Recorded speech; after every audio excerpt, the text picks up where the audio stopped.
The 2016 high school lacrosse season is in full swing, and we marvel at the play.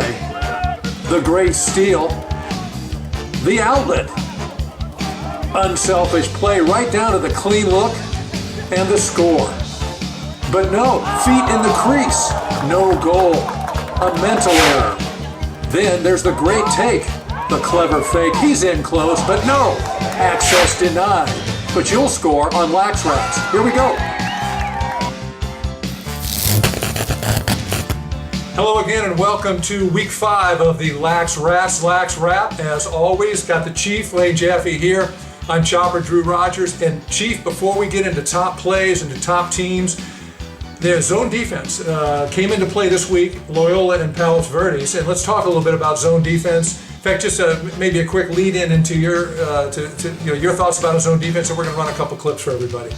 Sounds good, yeah. I think zone defenses can be effective when used properly. I don't think you can sit in the zone the whole game. I think you use it as a change-up.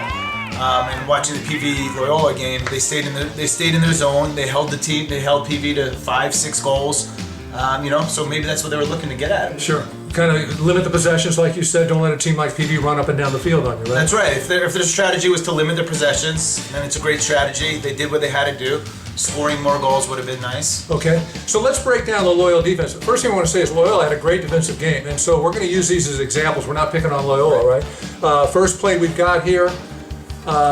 Let's take a look at PV in possession in red. That's right. You got to work on your approach angle. And you can't hold your stick out there because the stick's pretty thin, right? That's right. He just uses a good job, resolves, shooting around the screen. Now you got a man. Everybody's ball watching here. Guy, pretty good shot too, right? It's a great shot, but you got to make sure that in a zone you still have man principles, and you got to watch your guy. You have 3 guys watching the ball. Here you got the 3 top guys all watching ball. PV guy walks right down the middle, catch and shoot. That's right. Like we said, it's man principles in a zone, so you can't just look away. Okay, so coming back here, I'll just give you my perspective. You've watched, coached, and played a lot more lacrosse than I have. I'm a basketball guy, but in basketball, many times they'd say a zone defense was a sign of weakness. You're not capable of playing the other team man-to-man. But even in a zone, whether it's lacrosse or basketball, it's still man principles in the zone. You're not guarding an area, right? You're guarding the man in that area, right? If you're not guarding a man, then you're just taking up space. So. Okay, and so, so what does that mean? See the man in the ball, deny your man the ball, and certainly when you're off the ball, you've got to be looking for the man in your area or a man coming through your area. That's right. One eye on ball, one eye on man, and you got to make sure that you know where your guy is. So, last thing I'll say about that, Loyola practices man or zone. They play zone 90-95% of the time. They've got a good zone. That puts the other team at a disadvantage because how many teams even have a good zone defense in practice that they can throw at their first team offense? That's a great point, Joe. It's tough to show up and all of a sudden play against a zone that's as skilled as Loyola. Their defensive coordinator is probably happy holding to PV to 6 goals, including overtime. That's a good job on the defensive end. You betcha. In fact, they held PV to 2 goals until midway through the 4th period. In fact, I almost think maybe that's when PV finally figured out the zone. Almost too late, but not quite. That's right. PV had their chances, though. They had their looks, but maybe that's what Loyola wants to give up with a good goalie back there. PV had a lot of shots. The goalie made a bunch of saves. The zone worked for him. Great. Okay, that's our analysis of zone defense. We'll be right back after this.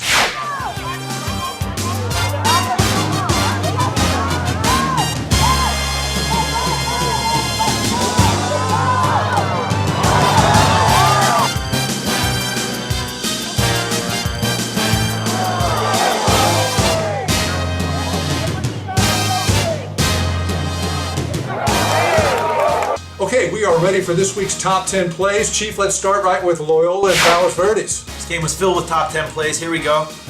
Not much offense in this game except for this guy. He's on his horse. Got to stop the ball, right? No. A rare goal in that game. Number 9, speaking of stopping the ball, not this time. The guy splits 2. And then there's your rip. Resurrection of Oak Park over there. Now, coming in at number 8, the last line of defense is your goalie.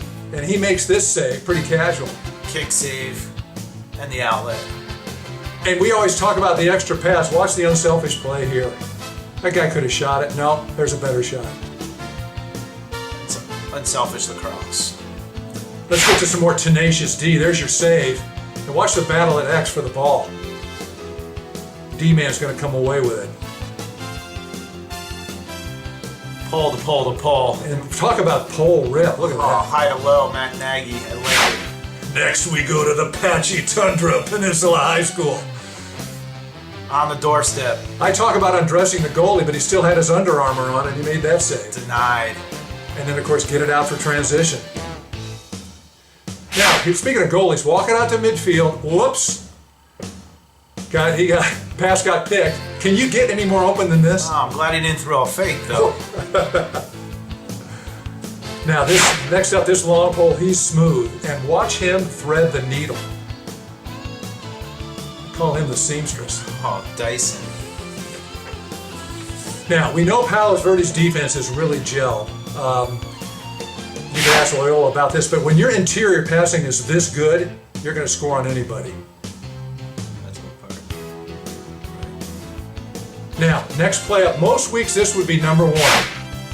Watch the great extension on the catch.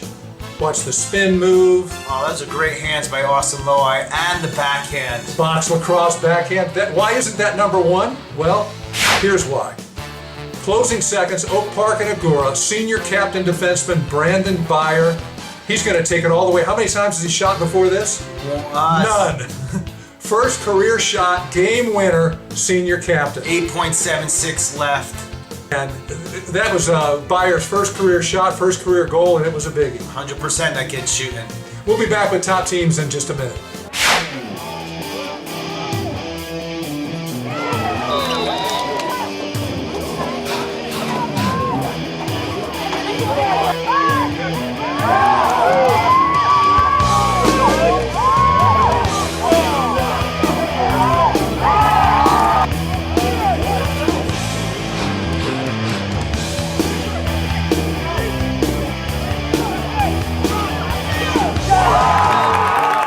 Okay, we are back, and this is the section of the show where we talk about top teams, although we've gotten away from top 10 teams. Chief, we're halfway through the season. We're pretty much done with the preseason play. We're into league. Give me some teams that are coming on strong, movers and shakers that we might not have talked about previously. Sure, I think we got to keep an eye on Oak Park. Beginning of the year, they lose 2 Division I players to go down to Torrey Pines and play.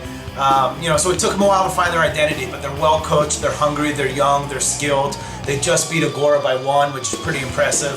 So keep an eye on Oak Park. They're doing good things over there. And speaking of Agora, that has to be the 5th or 6th game they've lost in overtime, at the gun, or whatever. I mean, they played a brutal schedule. That's right. They're mostly lost by, I think, it's 2 goals. So, they're right where they need to be, and they'll figure out how to win those games. Key for them is get into the playoffs, because they'll make noise if they do. That's right. Okay, another team you wanted to talk about was Oaks Christian. I think Oaks Christian is doing some good stuff. I think they're great defensively. I think they're finding the rhythm offensively. I think they may shake some things up right now. Okay, and lastly, let's get to those top 3 teams. We've talked about them all year. Maybe talk about, before you get to the top 2, talk a little bit about Westlake. Well, Westlake we keep talking about, but I think they were off this week, so we didn't get a chance to see them.